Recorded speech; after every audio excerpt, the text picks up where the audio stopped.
I know what he said. You heard it? You seen the video? I know what he said. He said when he finally faced me, I beat him. Oh, dang. So that's gonna happen? Wow.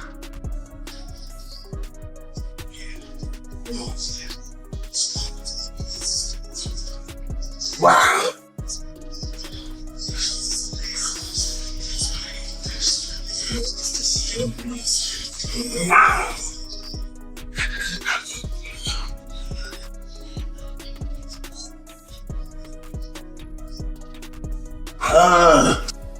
Not just acknowledge reality that Mike Tyson was an old, broken man. Floyd Mayweather just dropped a training video mocking Mike Tyson, and what he said is absolutely brutal.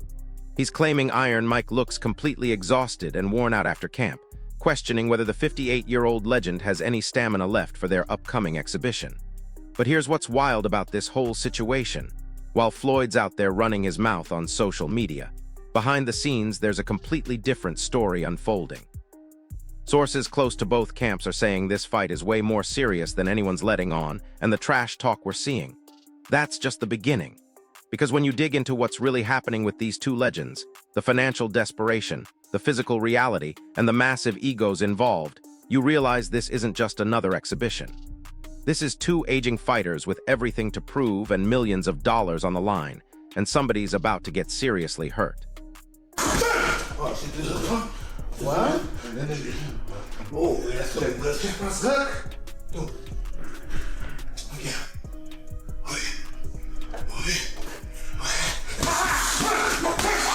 Woo! We fight. We stay here. Beautiful. Good boss. I get it. I like that. I always want to try to catch you down here. Meanwhile, the training footage that's leaked from Tyson's camp tells a completely different story than what Floyd wants you to believe. Yes, Mike is breathing heavily during sparring sessions with his trainer. Yes, he's visibly fatigued after intense rounds.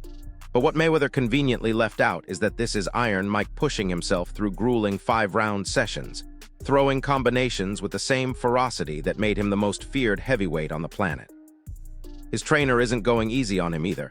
We're talking full-contact sparring where Floyd's is taking real shots and dishing them back out. The heavy breathing. That's what happens when a 58-year-old man is training like he's still in his 20s. And here's the kicker: sources in the gym say Mike is specifically preparing for Floyd's speed and movement, working on cutting off the ring and trapping him in corners where that defensive wizardry won't save him. Oh, yeah. Ah! That's the match. Yeah, that's what. How we gonna do this? But Floyd's confidence might be his biggest mistake, because he's promising something that could backfire spectacularly. He's going on record saying he'll make this fight exciting, promising action and entertainment that'll keep fans engaged from start to finish. Quote, "This is not we're gonna have fun, we're gonna throw a few punches like I'm taking this seriously and I'm trying to find a license." Wait, did you catch that? He's trying to find a license. That means this might not even be a sanctioned exhibition. They could be looking at making this a real professional fight. And if that's the case, everything changes. Because in an exhibition, there are rules about how hard you can hit, how aggressive you can be. In a real fight, all bets are off. Just promise to bring action against a man who's been knocking people unconscious since before Floyd's even turned professional. Yeah, He's but so much bigger than him. he's not gonna land a fist on Mayweather. Right. It's Not gonna be after hard. his last performance. You know, I think Yeah. Tyson just needs What do to you get think it. was going on with that, the last one? It looked a little bit like sparring. Yeah, I don't know. I think it was scripted. Yeah. I ain't never seen Tyson biting his gloves, and like you could just, it was taking all that he could not to like hit him. And it was just like, it's heartbreaking to see a icon go out like that. Joe Rogan dropped a reality check that nobody in Floyd's camp wants to hear. Mike Tyson is still significantly bigger than Floyd Mayweather. We're talking about a size and strength difference that's almost comical when you see them side by side. Rogan put it perfectly. Mike is so much bigger than him. But it's not just size, it's the type of power we're dealing with. Floyd has spent his entire career fighting welterweights and junior middleweights, guys who weigh 147 to 154 pounds. Mike Tyson, even at 58, is walking around at over 220 pounds of muscle and bone density that comes from decades of heavyweight training. When Floyd fought Conor McGregor, people talked about the size difference, but Conor was still just a lightweight moving up. This is a true heavyweight who built his entire reputation on ending fights with one punch. And here's what's really crazy. Floyd's team knows this, but they're betting everything on speed and movement saving him. Don't fight, I give you money. Are you crazy? Only 12, that's all we want. To the middle. 1, 2, 3. A little slow on the way down. 4, there we go. 9, one more. And slow. 10, no problem. Great set. Best set yet. Final round. Last one, Mike. Nice and strong. 30 times, touch and go. 1, 2, here we go. 3, 4, nice. 5, yes sir. 6, 7, strong. 8, strong. 9, Nine. got this. We go. 2, 3, 4, 5, 6, 7. Let's go. 8, 9. One more. And up. Nice work, Mike. Yes, sir. Great work. The training footage that's emerging from both camps shows just how seriously Mike is taking this preparation. We're seeing him perform heavy dumbbell exercises with controlled power and laser focus, strengthening his arms, shoulders, and building the kind of endurance that'll let him maintain his power deep into the later rounds.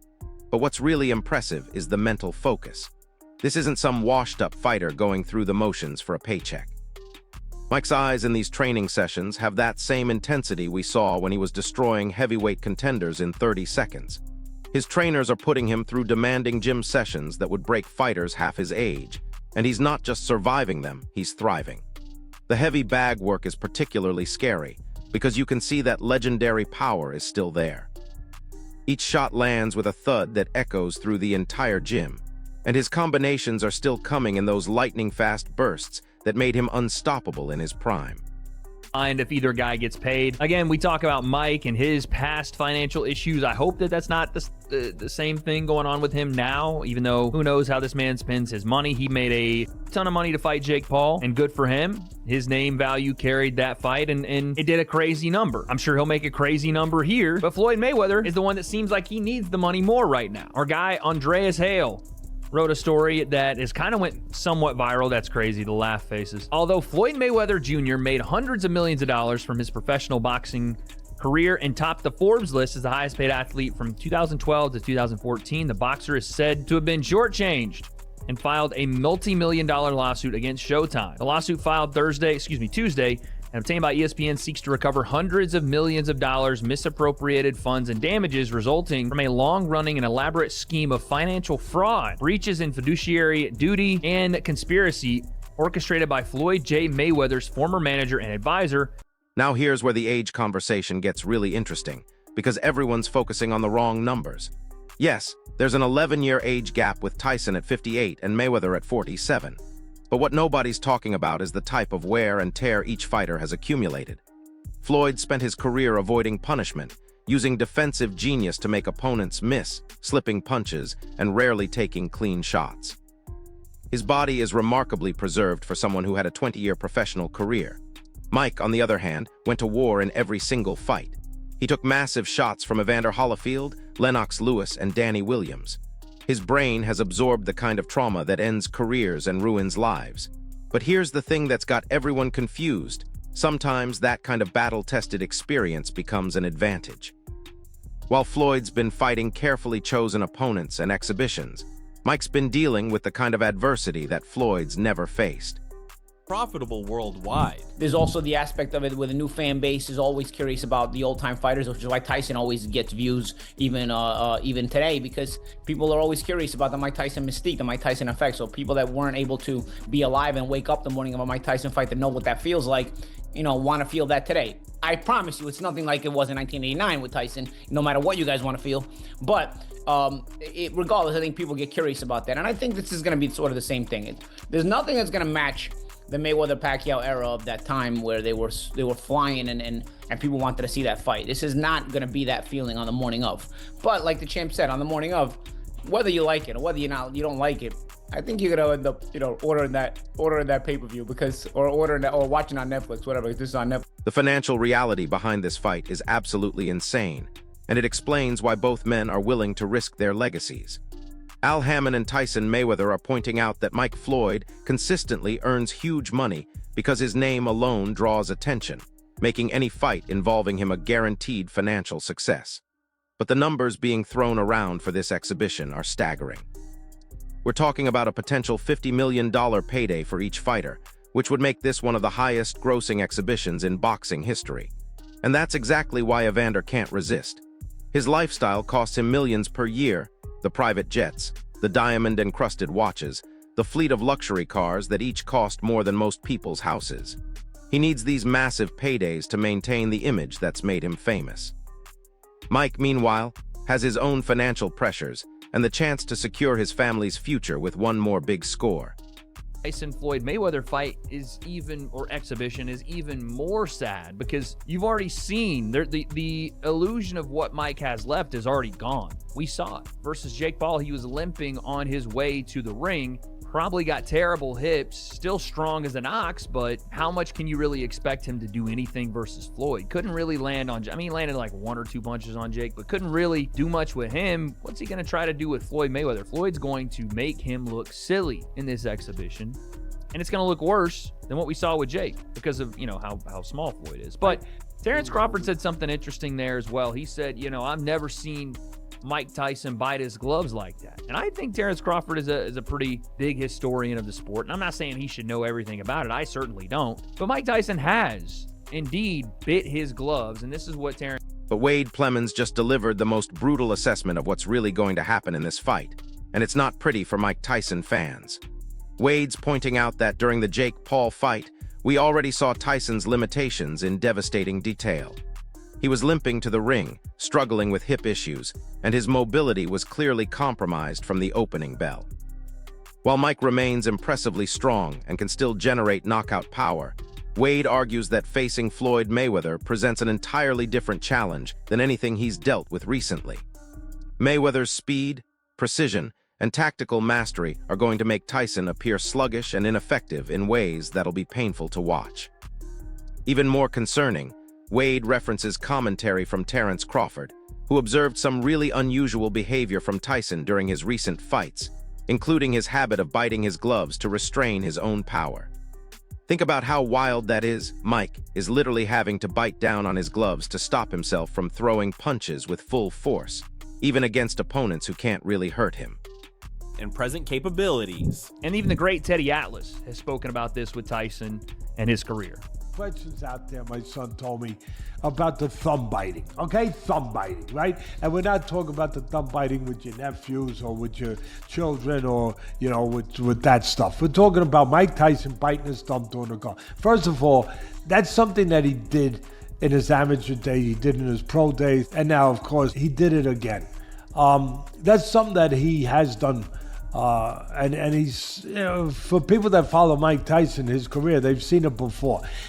People are saying, oh, and Tyson's smart, he's witty. He knows what to say. He knows the image. He knows the importance of having that image, how important. That's why he got all the money.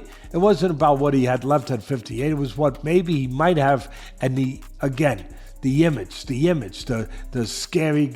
Here's where Wade's analysis gets really dark, and it's something nobody else is willing to say out loud. He suggests that in an exhibition against Mayweather, all of Tyson's physical limitations are going to be magnified under the bright lights and intense scrutiny. The fight's going to reveal more about Mike's current physical decline than it will about any competitive edge he might still possess. Wade's been studying social media footage and broadcast clips from Tyson's recent events, and he's seeing struggles that casual fans are missing. The way Mike moves between rounds, how long it takes him to recover from exchanges, the subtle signs that his reflexes aren't firing the way they used to.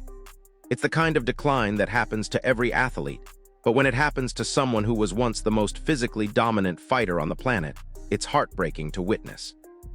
Wade's framing this upcoming bout as more of a spectacle than a legitimate contest, with Mayweather's likely dominance creating an inevitable contrast between past glories and present realities. A history of bad blood between the two. Well, more so on the part of Mike Tyson. He just simply does not like Floyd Mayweather. They went through some things. They used to be cool. They used to be friends. And Floyd Mayweather even fought on Mike Tyson's cards. But now they have a strained relationship, and now they're going to fight an exhibition bout. This was... I don't even know what to say. The physical reality of what we're dealing with can't be ignored anymore, and it's honestly hard to watch. Mike Tyson is clearly past his prime, and age has started to show in both his body and stamina in ways that are becoming impossible to hide. Once a relentless force in the heavyweight division who could end fights in under a minute, he now carries the wear of decades of intense training and brutal fights that took years off his life. His muscles are not as explosive as they were when he was knocking out Trevor Berbick and Michael Spinks. His reflexes, while still impressive for a 58-year-old, are not as sharp as they were when he was slipping punches and countering with fight-ending uppercuts. Most concerning of all, his endurance fades more quickly than it used to, and every punch he throws now requires more effort than it did when he was the undisputed heavyweight champion. Recovery between movements takes longer, and you can see him calculating his energy expenditure in ways he never had to when he was younger. Health concerns naturally arise when someone of his age steps into the ring again, especially against an opponent as technically skilled as Mayweather. Still, I think, I think he needed that money. Yeah, but with all his connections and things like that, I think people could have put him in the right position to make some money. If he's got people with him that are looking out for his best interest, but you know how it is. When there's a guy like that, that's a big name, usually everybody around him pretends they're looking out for their best interest, but there's always lawsuits later on. You find out someone was stealing money or not paying him what he deserved. There's always a bunch of shit involved. Yeah.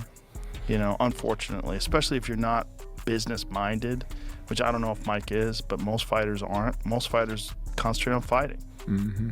To be business-minded, that's a giant distraction. You got to pay attention to all this other shit. On top of that, it's generally not how they think. Right. You know? I mean, look at Floyd. Like, Floyd... Joe Rogan and Terrence Crawford had a fascinating conversation about the financial motivations driving Floyd's return to boxing, and it reveals everything you need to know about why this fight is happening. Rogan explains that while Floyd retired with a perfect 50-0 record, his penchant for an absolutely insane lifestyle means he's constantly showcasing wealth through million-dollar watches, luxury cars that cost more than most people's entire net worth, and extravagant purchases that would make billionaires blush. Rogan notes that maintaining such a public display of affluence burns through money at an incredible rate, with high-end cars costing multiple millions and diamond-encrusted watches reaching prices that are almost impossible to comprehend. This pressure to maintain that image is something Rogan has seen destroy other athletes, and he recalls former boxers like Iran Barkley who struggled to save money while being surrounded by peers constantly flaunting their wealth. The psychological pressure to keep up appearances becomes a trap that forces fighters to take risks they shouldn't be taking. Money's just flowing. And even as much money as he's made in his career, which he's probably made as much, if not more money than any boxer ever, like, there's all these lawsuits. Like, he hasn't been paying things, and he owes money on this and owes money on that, and it's like, and then he's got to come out of retirement. Yeah, that's tough. Yeah. That's tough. I think it's just the lifestyle that Floyd lived. Yes. I think he can't fathom to just live a modest lifestyle. It's like he gotta be lavish. Right. He's got to have those videos where he shows you all the watches, where he opens the case up, you know. All the money. He gotta show that he got $1 million in his backpack. And, you know, he got the latest watch and the latest car, and look what I just bought. And when you get into latest watches and latest cars, you get into that shit. Like, boy, that money. The spending habits that Terrence and Rogan are describing sound absolutely unhinged when you break down the numbers. Floyd's burning through money like it's unlimited, but the reality is that even his massive fortune has limits. They highlight that this need to project success through ostentatious displays is what's fueling Floyd's continued participation in high-profile fights. These aren't competitive bouts anymore. They're massive paychecks designed to sustain habits that would bankrupt normal people. Sponsorships and endorsement deals only cover part of the expenses when you're buying new Rolls Royces like normal people buy groceries. It makes it necessary to keep earning through exhibitions and professional matches, even when it means risking the perfect record and legacy that made him famous in the first place. Rogan stresses that the financial reality behind Floyd's lifestyle choices is purely practical. These fights allow him to maintain his wealth, status, and influence while indulging in luxuries without having to make any compromises or lifestyle changes. Compatible as far as size goes, Roy is still bigger than Floyd, but as far as that goes, he's still fought that made his name at 54, 60, 68, and 75, right? Now, he did go up to heavyweight, but they've been going back and forth. They've been jawing back and forth and going viral, going at each other. That would make more sense. I don't know where this came from and how this even came about, but we're going to get Floyd Mayweather in 2026 versus Iron Mike Tyson in the exhibition bout. Two legends, they're going to get their money. I guess Netflix is just looking to put out big money. I'm hearing that it's going to be on Netflix, right? It's going to be interesting to see how this unfolds and plays out. But this came out of nowhere. It's just bizarre. I want to know the weight classes. The matchup itself creates a fascinating contrast that nobody's really prepared for. Floyd Mayweather brings speed, agility, and exceptional defensive skills that were honed over years of fighting in lighter weight classes against technically superior opponents. Mike's size and power can still intimidate anyone who steps in the ring with him, but it's tempered by the harsh reality that his body no longer responds the way it did when he was terrorizing the heavyweight division. The difference in their physical condition creates a unique matchup where raw strength meets refined technique. But with Mike, the concern isn't just about performance anymore. It's about his long-term well-being and whether his body can handle the stress of competing against someone as technically gifted as Floyd. Analysts and fans alike are questioning whether the risks outweigh the spectacle, given the potential strain on a body that's already absorbed decades of punishment. This fight becomes as much a test of Mike's endurance and durability as it is a showcase of skill and technique. Exhibition, F it. You might as well. I want to say this, though. If you guys thought Mike Tyson was pulling punches against Jake Paul and that wasn't real, well, he ain't gonna pull no punches against Floyd. Like, that dude has shown that he ate it. Remember his faint punch at Floyd? Legend joining us tonight. Floyd ain't moved, though. Legend joining us tonight. Balls of iron. If Iron Mike Tyson threw it, he got balls of iron. Legend joining us tonight. The financial numbers from Mike's recent exhibition matches show just how lucrative these nostalgia bouts have become, and they explain why both fighters are willing to risk everything. The old-school appeal of seeing legendary fighters back in action draws massive attention and generates paydays that rival championship fights. Mike reportedly took home around $20 million from his last major exhibition, which is a substantial sum for a single night's work, while his younger opponent earned nearly $40 million. These numbers demonstrate that the financial incentive for these exhibitions often completely outweighs any competitive considerations. Fans are drawn by memories of past greatness and media hype rather than current skill levels, turning these matches into highly marketed spectacles that generate revenue through nostalgia rather than athletic competition. For fighters like Tyson and Mayweather, it's become less about testing their current abilities and more about maximizing earning potential while capitalizing on public curiosity about how they'll perform against each other. Mayweather taking on Mike Tyson, and then supposed to be an exhibition. Yeah, and then Rocky IV. Hey, I know it well. I remember the towel. That was traumatizing for me as a kid. But the other side of it, of course, Ruslan Provodnikov, Manny Pacquiao. You fought two of those guys, right? You fought Ruslan Provodnikov, you fought Manny Pacquiao. One of the things that doesn't go away is Ruslan Provodnikov can crack. You talked about how heavy-handed he was. Is there anything that could happen in April that could, if not derail, diminish this? And provided nobody gets hurt, which we don't want to see. But this idea that, is there any way either guy could look so washed that we go, oh my God, this isn't worth watching? Could it diminish it at all? Absolutely. I don't think that's going to happen. The reason is because Ruslan was the third choice for this. Juan Marquez was reached out to, Tim Bradley was reached out to. I'm talking for the exhibition with Pacquiao. Those two turned it down. Then they asked Ruslan, hey. Paulie Malignaggi made an interesting point about how the Netflix streaming approach completely changes the dynamic for fans and viewership numbers. Unlike traditional pay-per-view events, where viewers have to pay extra money on top of their cable bills, Netflix allows people to watch the fight as part of their existing subscription, making curiosity a much bigger factor in viewership decisions. Even casual fans who wouldn't normally pay $60 for a boxing match might tune in just to see what happens when it's included with their monthly streaming fee. Paulie notes that many of these late-stage career or nostalgia fights start to feel more like circus acts than serious athletic competition, though he doesn't mind as long as legitimate championship belts aren't on the line. Sometimes surprises happen in these exhibitions, and a fighter performing better than expected can re-enter serious rankings or even become a contender in their weight class again. Manny Pacquiao remains relevant in boxing discussions despite facing lesser opponents in recent years, and the same kind of attention will follow Mayweather and Tyson because of their enduring profiles and legendary status. Also probably in April, but in a different location, and it sets them up on the same time schedule where if they're going to do a rematch September 19th at the Sphere in Las Vegas. The fact that Netflix is doing it is not surprising at all. That's always been what they've been talking about doing. I think both fighters and everybody involved understands that it's one thing when everybody wanted to see the fight in 2015, you put it on pay-per-view and it's going to be a blockbuster, which it was. They charged $100 for the pay-per-view, the biggest price ever for a pay-per-view. And it set every conceivable record that you could think of in terms of gate, boxing, pay-per-view buys, overall revenue, the sponsorships, the merchandise. You pick a metric and it broke the record.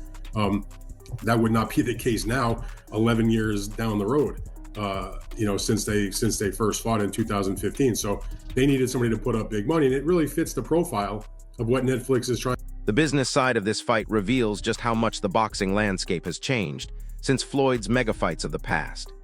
Dan Raphael points out that unlike the massive 2015 Mayweather-Pacquiao fight that broke every conceivable record in pay-per-view sales and total revenue, this upcoming exhibition is unlikely to match that level of financial impact or cultural significance.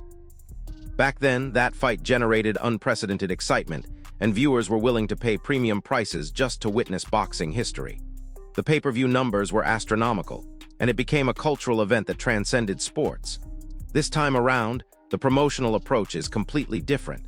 By streaming the fight on Netflix, fans get convenient access without additional pay-per-view costs beyond their existing monthly subscription. This method taps into convenience and broad exposure, similar to what we saw with events like Jake Paul versus Mike Tyson, where streaming platforms helped reach wider audiences who might not typically purchase boxing events. They want to do big events, and whatever you want to say about it, maybe not for guys like me or you who are involved in doing boxing-related stuff on a daily basis, but for the regular person that's scrolling through Netflix to see what's on a weekend night. They're going to look and say, oh, Mayweather, Pacquiao, I know those guys. They're as famous as any boxers in the world. And if it doesn't cost me any extra money and I'm just paying my normal subscription, yeah, I'll check it out. And it's going to do big numbers. That's why Jake Paul versus Mike Tyson did the numbers it did. And that's why, we saw them be interested in a fight like Jake Paul against Anthony Joshua and the other events that they have done. Tyson Fury's come back as they try to, build up more in the UK. And this is going to be the same situation. They put out a lot of money to do the fight, but not as much as what obviously they generated in 2015. And, it will be, it'll be a big event, but how much of a fight it will be, who the heck knows? But I mean, to answer the question, I'm not looking for. The organizational structure behind this fight shows the level of resources and expertise being brought together to make it successful. Mayweather Promotions, along with several other major promotional companies, are collaborating to combine their experience, networks, and marketing power.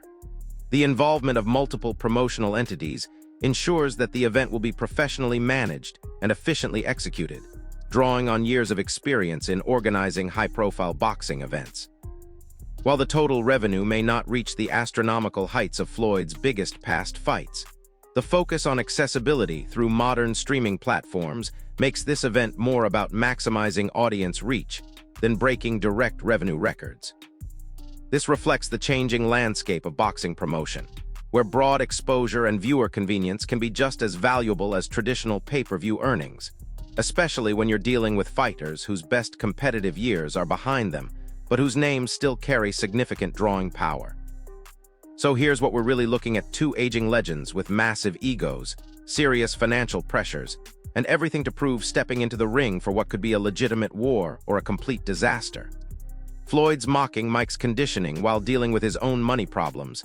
Mike's training like his life depends on it while his body shows clear signs of decline, and both men are chasing paydays that could set them up for life. The size difference favors Tyson, the speed advantage goes to Mayweather, and the desperation level is off the charts for both fighters. This isn't just another exhibition. This is two legends risking their legacies for one final massive payday. So here's my question for you. Do you think Mike's power can overcome Floyd's speed and defensive genius, or is this going to be a painful reminder that Father Time is undefeated? Drop your predictions in the comments below. Smash that like button if this breakdown opened your eyes to what's really happening behind the scenes. Subscribe to the channel for more insider boxing analysis. And hit that notification bell because this fight is going to generate drama for months leading up to the actual event. I'll see you in the next one.